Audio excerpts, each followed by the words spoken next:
Hello everyone, in this video we will learn how to use Countif in Excel greater than value. So let's start this in my Excel, and here you can see I have a cell amount. So here I'm going to find the greater than value in this column. So simply select the cell, use the is equal to and enter the count if.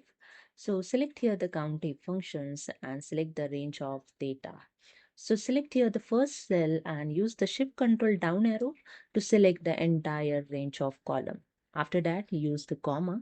So use here the comma, and after the comma, select the criteria. Okay. In double quote, I enter the criteria. Here I want a greater than value, the 500. Greater than 500.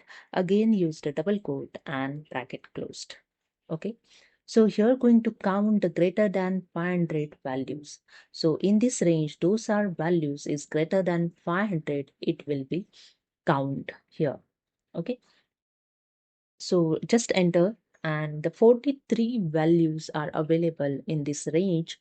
Those are greater than 500. So if you want to cross check, simply select the cell of this range of data and use the shift control L to apply the filter. Then click on the filter icon and click on the number of filters and click on the greater than option. And here enter the 500 and just click on OK. And that's it. Here you can see the greater than 500 value is filter. Simply select the cell, use the shift control down arrow to select the entire range of data.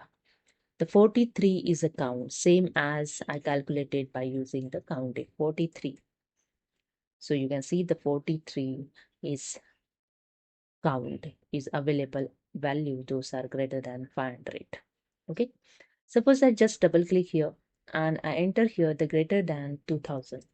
So I enter here 2000 and just enter is a 20 value in this data available. Okay, so hope you understood. If you like this video, please subscribe my channel. Thank you so much.